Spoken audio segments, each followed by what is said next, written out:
The Killing Sea by Richard Lewis, Chapter 3. In the garage below Ruslan's bedroom, the Ford's temperamental engine banged and chugged to life. Ruslan opened an eye and peeked out the window. Stars still twinkled in the pre-dawn sky. The Ford coughed once or twice more before settling down to a hum. The old car was his father's favorite. "Keeps me on my toes," he always said. Ruslan yawned into his pillow, wondering why his father was taking his car and not his scooter the short distance to the oil terminal. But that curiosity vanished when he realized that for the first time in a week, he hadn't had his drowning nightmare. He was sated with sleep. Sated means overwhelmed, much more than wanted. It felt delicious. No, more than delicious. He felt like a conqueror, full of the conqueror's courage. Today, nothing would be impossible for him. He glanced at the sketch of the Western girl taped to his bedroom wall, her features barely visible in the glow of the street lamp outside his window.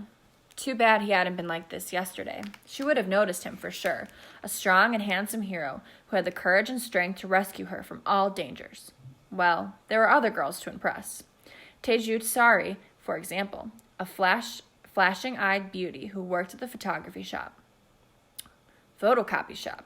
Today, he'd sauntered in with some document to copy. He'd hand it to her. "2 copies, please," he'd say in his assured and commanding voice, and she would look at him with startled wonder.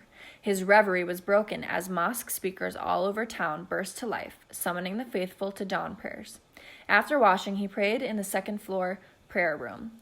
Then, with the clear dawn sky filling with blue, he hurried downstairs and across the lane to buy several hot banana fritters from Ibu Ramli's stand. Of all the neighborhood Ibus, the mothers and grandmothers, she was his favorite. So the word Ibu is used in their culture to mean people that, like women that look out for him, like mother figures to him. The burner roared, fritter sizzling in the wok of hot oil. "Such a handsome boy you're turning out to be," Ibu Ramli said, handing him 2 extra-large fritters wrapped in newspaper. "Your mother would be proud." Ibu Ramli had grown up in the same hill village of Mame as Ruslan's mother. Ruslan had been 3 when his mother was killed during a firefight between jungle rebels and the military.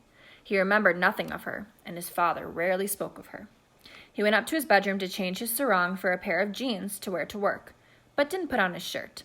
He munched his warm fritters, thinking of the Western girl's mother and the fight that they had. The Western girls were clearly different from Achinese girls, but were Western mothers different from Achinese mothers? He didn't think so. Mothers were mothers. But then again, how would he know? He hadn't had one. He fell onto his back on the bed thinking, how different would his life be now if mother hadn't been killed? How different would he be as a person if he had a mother as well as a father? A curious ache that he'd never felt before stole into his heart, and then he fell asleep again. It seemed only a moment later that a tremendous shaking of his bed jerked him back to consciousness. His first crazy thought was that he was late for work and that his angry boss was waking him. But no one was in the room. His bed bounced. His wardrobe skittered across the floor. The house shook and rattled. One large pane of his window shattered. Neighbors screamed, some shouting incoherent fright, others bellowing out, "Allahu Akbar!" The bed was really bouncing now. Ruslan jumped out of the broken window into the small side yard. The ground rolled underneath him. He couldn't keep his balance and had to crouch on all 4s. Tiles fell from the house. One nearly hit his head, smashing to bits beside his feet. In the garage, a tool cabinet toppled onto the motor scooter, smashing it to the floor. The air itself seemed to shudder and roar. Nothing in his vision remained stable. Everything that should have been level and steady bounced and wavered. He closed his eyes to fend off nausea. Over the rattle and cracking, Ruslan could hear his neighbor, Ibu Ramli, reciting the Quran verses to soothe her frightened 5-year-old boy. The Quran is the holy book of the Muslim religion. At last the earth calmed with only minor hiccups. Ruslan cautiously stood. Apart from several shattered windows and a few fallen roof tiles, the house looked okay, but all he could think about was his father out on the oil tanker. Once before, a severed fuel hose had burst into flame, killing a handful of sailors. As Ruslan ran to the waterfront, he noticed that the shanties and houses on Ujun Karan had ridden out the earthquake with little damage. People milled around in shock at the powerful quake, grateful for their survival. Many began streaming to the mosque to pray. several women putting on their white robes as they hurried. The Pertamina tanker was high on the water, its fuel already pumped to storage tanks on the shore. Men moved around on the ship's deck. The cafe owner saw Ruslan on the jetty and put him to immediate work, even though he was shirtless and shoeless. Excited customers packed the cafe. Nothing like an earthquake to get people drinking coffee and smoking cigarettes, quacking to one another like ducks about the morning's moving experience. One of the customers perked his head up and pointed to the ocean.